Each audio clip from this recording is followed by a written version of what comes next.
There is a silence that settles over a racing garage when something goes wrong that nobody expected. Not the silence after a crash. Not the silence after a points battle goes sideways. This is a different kind of silence. The kind that comes when people start asking questions they never thought they'd have to ask. Questions that sit heavy on the chest. Questions that don't have easy answers. Right now, something is stirring inside the NASCAR community. It isn't about lap times. It isn't about tire strategy or pit road penalties. It is about something far more fundamental. The duty of care that exists between a racing organization and the human being behind the wheel. And the more the details emerge, the harder those questions become to ignore. To understand why this conversation is happening, you have to understand what NASCAR culture actually is. Not the version on the highlight reel, but the version that lives in the garage on a Tuesday morning when nobody's filming. NASCAR has always been built on a particular kind of person. Someone who doesn't talk about pain. Someone who suits up whether they slept or didn't. Someone who will tell the crew they're fine even when they very clearly are not. That's not a criticism. In many ways, it's one of the most admirable qualities the sport produces. The ability to compartmentalize. The ability to compete at the absolute edge of human performance under physical and mental conditions that most people will never experience. But that same quality, that refusal to yield, carries with it a shadow. Because there are moments when the most dangerous thing a competitor can do is pretend everything is fine when it isn't. What happened recently inside the NASCAR world has forced people to look directly at that shadow. Reports began circulating that a prominent NASCAR Cup Series driver had been dealing with a serious medical situation in the days leading up to his hospitalization. The details that emerged were deeply unsettling to many inside the sport. According to multiple sources, this driver had been experiencing symptoms that, under any clinical evaluation, would be considered significant warning signs. Difficulty breathing, severe fatigue, and, according to at least one account, coughing blood following race weekend activities. Let that sit for a moment. These are not the kind of symptoms that get brushed aside in most professional environments. These are the kind of symptoms that trigger immediate escalation. A call to a physician, a call to a hospital, an urgent intervention of some kind. But according to reports, the driver reportedly continued engaging in team activities during this period. Meetings were attended. Simulator sessions were reportedly completed. The competitive machinery kept turning. And then came the detail that created the most reaction among people throughout the garage. According to one source, when the driver sought medical assistance in the aftermath of a race weekend, he was reportedly told that his condition fell outside the scope of what trackside medical services could address, and that he would need to pursue treatment through outside channels on his own. That statement, whether accurate in its precise details or not, became a flashpoint. The conversations happening inside NASCAR's garage area right now are not casual water cooler discussions. According to multiple reports, there is genuine frustration building among drivers, active Cup Series competitors who have their own views about how this situation unfolded. One veteran driver, who spoke without attribution, reportedly expressed a straightforward position. If someone in a racing environment is struggling to breathe and coughing blood, someone needs to step in. That's not a complex medical determination. That's basic human judgment. And that's where this conversation becomes broader than one team or one organization. Because NASCAR teams, particularly at the Cup Series level, have access to performance staff, physiologists, nutritionists, and medical professionals who support driver health year-round. The infrastructure exists. The resources exist. What is being questioned right now is whether the culture that surrounds those resources creates an environment where they get used when they actually should be. The answer, several drivers seem to believe, is not always. This is perhaps the most important conversation NASCAR can have right now, because it gets at something structural, something woven into the very fabric of what the sport celebrates and rewards. If you have watched NASCAR for any length of time, you have seen the narrative arc that gets told about drivers who compete through injury. You've seen drivers climb out of a mangled car, wave to the crowd, and get celebrated for their toughness. You've seen drivers tape their ribs together and get back behind the wheel the following weekend. You've seen drivers play down symptoms in post-race interviews because admitting to pain, even to themselves, feels like a form of weakness. And the audience responds to this. Fans connect to it. The media covers it with genuine admiration. So consider what that environment communicates to a driver who is feeling unwell. Not injured from a crash. That's different, because there are protocols and visibility and everyone can see what happened. But quietly unwell. Privately struggling with something that doesn't have a dramatic origin story. The implicit message the culture sends is, find a way to keep going. One driver described it, not in reference to this specific situation, but in a broader sense, as an unspoken understanding among competitors that you push unless you physically cannot. The threshold for stopping is extremely high, and the people who clear that bar, who compete through genuine adversity, earn a kind of respect that goes beyond trophies. That respect is real. It is earned. It is meaningful. Nobody is suggesting that toughness should be stripped out of motorsport.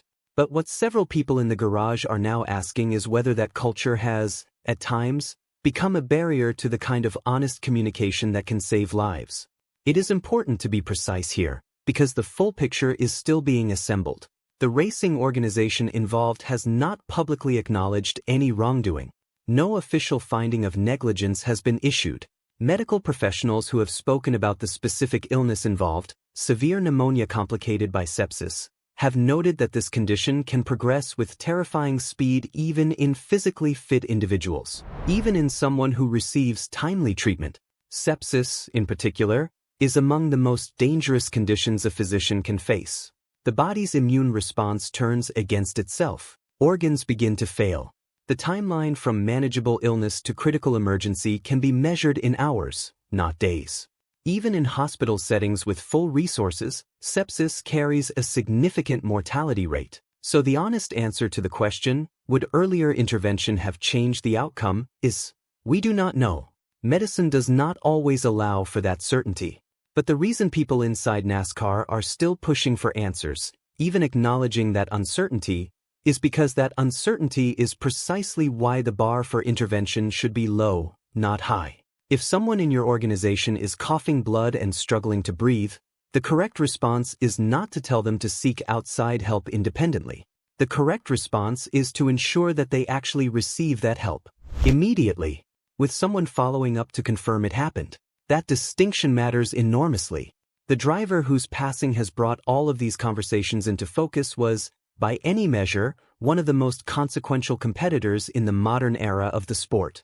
A two-time Cup Series champion. One of the most statistically prolific winners in NASCAR history across multiple series. A driver whose career stretched across more than 2 decades of competition, marked by a relentless competitive edge that never dimmed regardless of circumstances. He was not universally beloved.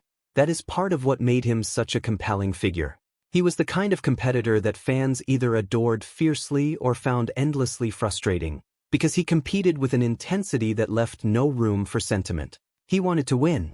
He competed to win. Every single weekend. Every single lap. And if there is one thing that nearly everyone across the NASCAR community agrees on, it is this. The sport will feel his absence for years. Because competitors of that caliber, people who raise the standard simply by showing up, do not come along often. What makes the circumstances of his death particularly difficult for the garage to process is that his competitive personality was, in some ways, precisely the kind of personality that might push through warning signs, that might minimize symptoms, that might resist taking a step back from racing activities to focus on personal health, not because of recklessness, but because of who he was. Because stepping back was not in the competitive vocabulary. And that is the most painful part of this conversation for many people inside the sport. The very qualities that made this driver exceptional may have contributed, in some form, to the decisions made in those final days. The question that now hangs over the NASCAR garage is not simply what happened in one specific situation. It is what happens the next time a driver is quietly struggling with something serious and the institutional culture doesn't create enough space for honest disclosure. Several drivers, according to reports, are expected to push for some form of independent review of how serious medical situations are handled within the sport. The specific focus areas being discussed include whether teams should have clearer authority and clearer obligation to sideline drivers when serious symptoms are present, and whether the current framework places too much of that responsibility on the individual, who may be the least objective person in the room when their own health is the subject. This is not a simple problem to solve. The sport involves consenting adults who have spent their entire lives developing the judgment and skill to compete at this level. There is a legitimate argument that excessive medical paternalism, overriding a driver's own assessment of their condition, carries its own risks and raises its own ethical questions. But there is a meaningful difference between paternalism and basic institutional responsibility. If a team employs medical staff and performance professionals, and a driver under that team's care presents with symptoms that any reasonable person would recognize as serious, the organization has a responsibility that goes beyond telling that driver to handle it on their own. At minimum, a follow-up. At minimum, a confirmed appointment with an outside physician. At minimum, some form of human accountability that ensures the person actually received the help they needed. That is not an unreasonable standard. In most professional sports, that standard is already in place. NASCAR may need to formalize it. What is happening in NASCAR right now is not unique to NASCAR. It is a version of a conversation that has been happening across professional sports for decades, accelerated by high-profile cases, slowed down by institutional inertia, and never quite resolved to anyone's full satisfaction. In American football, the conversation has centered on head trauma, the long-term neurological consequences of repeated impact, and whether the culture of the sport makes it structurally difficult for players to honestly disclose symptoms or sit out games. The research that emerged over more than a decade forced a reckoning that the league did not choose voluntarily. It was forced upon them. In soccer, similar conversations have emerged around cardiac screening, the tragic cases of young athletes whose underlying heart conditions went undetected because the culture of the sport didn't create space for the kind of vulnerability required to say, something doesn't feel right. In cycling, the sport spent years wrestling with a culture in which pushing through extraordinary physical suffering was not just accepted but glorified. A culture that, in extreme cases, contributed to competitors continuing under conditions that no rational outside observer would endorse. These are not identical situations, but they share a thread, and that thread is this. In cultures that celebrate extreme toughness, the people most likely to be harmed are often the people most celebrated by that culture, because their greatest strength becomes their greatest vulnerability in a medical emergency. NASCAR is not exempt from this dynamic, and the fact that the sport is having this conversation right now, publicly, with real voices from inside the garage, suggests that people within NASCAR recognize it. One of the most notable aspects of this developing story is what has not happened yet. There has been no formal announcement of an independent review. There has been no public acknowledgement from NASCAR's governing body that institutional processes need examination. There has been no detailed public statement from the team involved beyond an expression of grief. That silence is being interpreted in different ways by different people inside the sport. Some believe it reflects the genuine uncertainty of the situation, that drawing institutional conclusions before a full picture has emerged would be premature and potentially unfair. There is some validity to this position. Organizations should not be condemned based on incomplete reporting, and the full truth of what happened in those final days may never be fully known to anyone outside the immediate circle. But others believe the silence itself is a problem. That when the answer to what went wrong and what do we do differently is, we're not saying anything yet, it communicates to drivers throughout the sport that their health, while valued in public statements, does not rise to the level of genuine institutional urgency. The drivers who are reportedly pushing for a formal review are pushing for it precisely because they believe that silence will eventually give way to normalcy, that without a formal process, the conversations currently happening in the garage will fade, the questions will go unanswered, and the next time this kind of situation presents itself, the same dynamics will be in play. They may be right. It would be easy to watch this story unfold and feel like an outsider, like someone observing a conversation that belongs only to the people inside the garage. But that would be a mistake. The relationship between NASCAR fans and NASCAR drivers is unlike the relationship between fans and athletes in almost any other sport. The access is different. The community is different. The connection that builds over years of following a competitor, through wins and losses, through career reinventions, through the inevitable passage of time, creates a form of attachment that doesn't have a precise equivalent anywhere else in American sports. When a NASCAR driver dies, it doesn't feel like the loss of a public figure. It feels like the loss of someone you knew. And when that loss comes with unanswered questions, when the circumstances create a feeling that something could have been done differently, the grief becomes more complicated. It acquires an edge that doesn't soften the way ordinary grief eventually does. That is what a significant portion of the NASCAR fanbase is carrying right now. Grief, but also a need for the sport they love to look honestly at itself and ask whether changes are required. That is not an attack on NASCAR. That is an act of love from people who have invested years of their lives following the sport and want it to be better. The sport owes them, and far more importantly, it owes its competitors, an honest answer to that question. As of right now, the conversations inside NASCAR's garage continue. The questions remain open. The institutional response, if one is coming, has not yet materialized in any formal public way. What has emerged clearly and loudly is a community, drivers, team members, fans, that believes this tragedy should not pass without being examined, without yielding something, without producing at least one change that makes the next version of this situation turn out differently. Whether that happens will depend, in large part, on whether the people in positions of authority within the sport treat this moment with the gravity it deserves.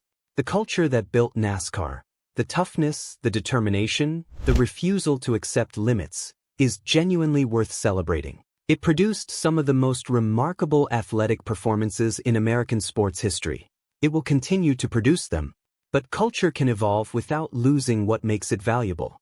The same sport that celebrates a driver who pushes to the limit can also build systems that ensure that driver has a genuine support structure around them when the limit becomes something more serious than a physical challenge on a racetrack. That is not weakness. That is wisdom.